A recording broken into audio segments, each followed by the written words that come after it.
First responders will have access to a drug used to reverse the effects of an overdose. Barnstable residents will soon have a much easier time when it comes to recycling, and a much-needed playground is now open at one local elementary school.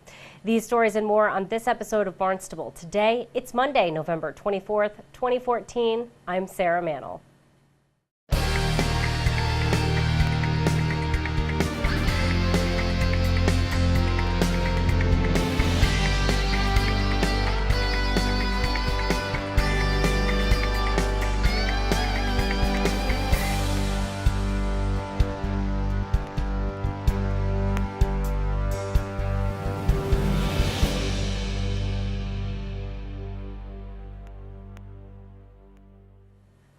Barnstable first responders will soon be able to administer Narcan.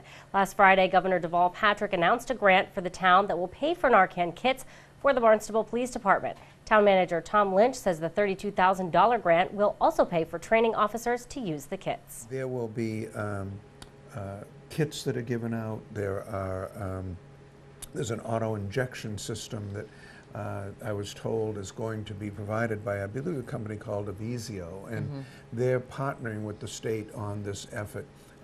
We're not required at the end of, we get about an 8-month supply of those auto injectors, and we're not required to continue to use those, but I think it's a company that's trying to say, we'll give you some resources, maybe perhaps you'll use those if you like that device in the future. But Ann told me that the most important part of this is getting training for the 115 officers that are sworn officers that are might come in contact with this, so that we can help reverse an overdose if we come across it.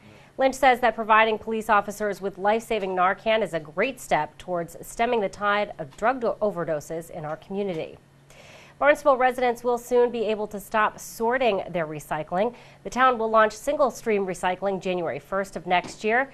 Energy Coordinator Richard Elrick says studies show there is a greater participation rate with single-stream recycling. More convenient for folks, fewer separate barrels, no sorting they have to do.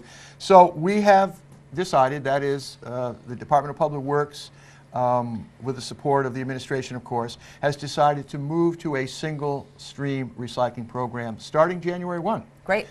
We think this is going to be vastly more convenient for folks. Rather than having to get out of your car with, I don't want to get on my frame, with each of your bundle worth of recyclables, they all go in the same container, and then they get deposited in one location. So it should make it much more efficient up at the recycling location. So we're excited about it. We're going to do whatever we can to get the word out and to talk to people about what single-stream recycling means. There are items that you cannot recycle. Those items include plastic wrap, automotive fluids, plastic utensils, styrofoam, no plastic grocery bags, and batteries. To learn more about recycling do's and don'ts, you can visit the town's website and click through to the Transfer Station and Recycling Center page.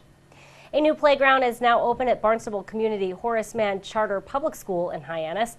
A brief ceremony was held on Friday to dedicate the playground.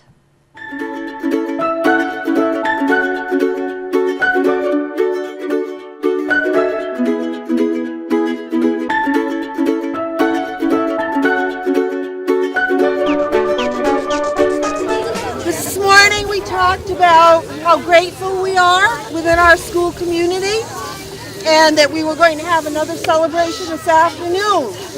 So we're all excited to be out here on this beautiful clear day to celebrate the opening of our new playground.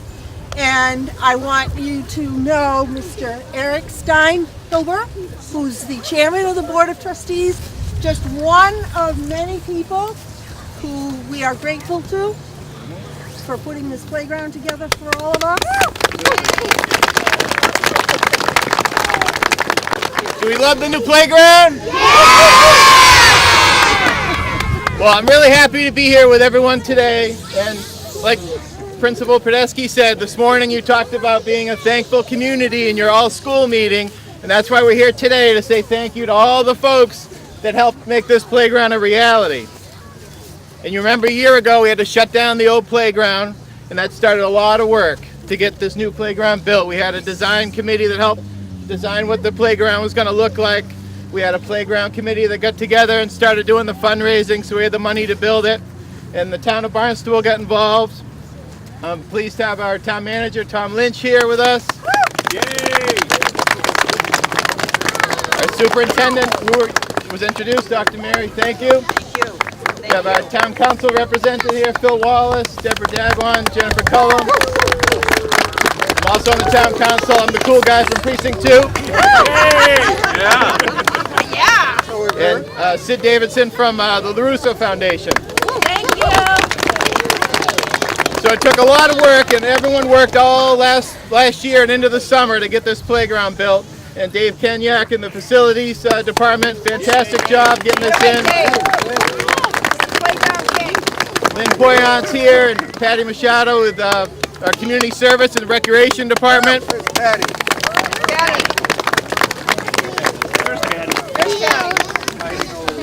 So right now I want to call up the playground committee, Crystal and Hillary. We came up with a name for the playground. A lot of you kids remember last year we talked about designing a friendship bench. Does anyone remember that? Yep. Yeah. Well, we're still working on that. That'll probably go in the spring, but that's how we came up with a name for the playground. Unveil the new sign for the. I'm going to count to 3, and we're going to unveil the Lyndon P. LaRusso Friendship Playground. So everyone yell thank you when I count to 3. All right? You pull off the sheet at the same time. Ready? 1, 2, 3.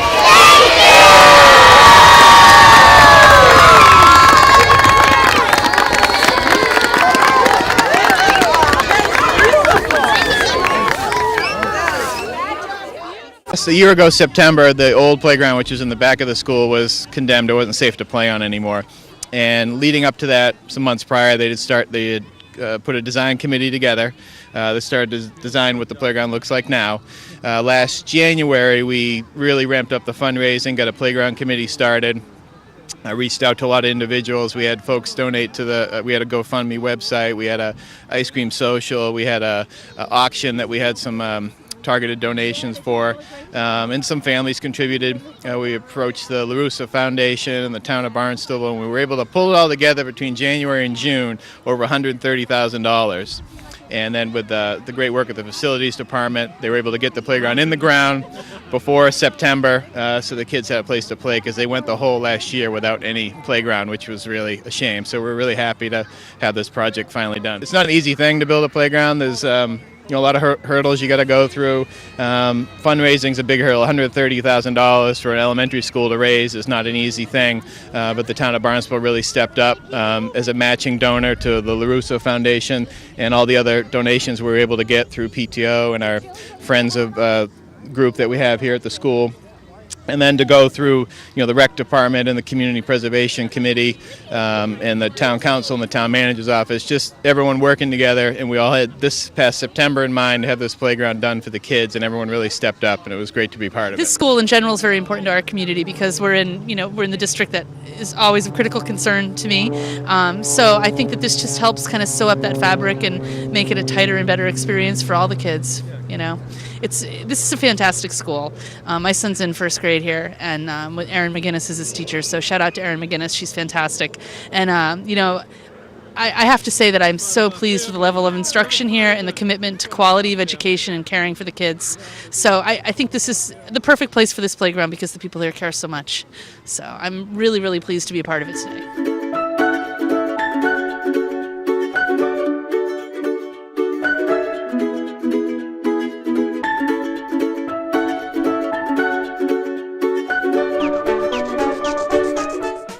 The Community Preservation Committee meets tonight at 5:30 in the Town Hall Hearing Room. The Planning Board meets tonight at 7, also in the Town Hall Hearing Room. And the Comprehensive Financial Advisory Committee meets at 7 tonight in the Growth Management Conference Room. Tomorrow, the Barnstable Economic Development Commission meets in the afternoon at 3 in the Selectmen's Conference Room. And the Waterways Committee meets tomorrow night at 7. That meeting will take place in the Selectmen's Conference Room as well. We'll be sure to tune in to our hour-long news program, Barnstable This Morning, weekdays at 7 a.m. On tomorrow's show, we will talk with Police Chief Paul McDonald, DPW Director Dan Santos, plus we'll have all the news and information you need. For Barnstable Today, I'm Sarah Mannel.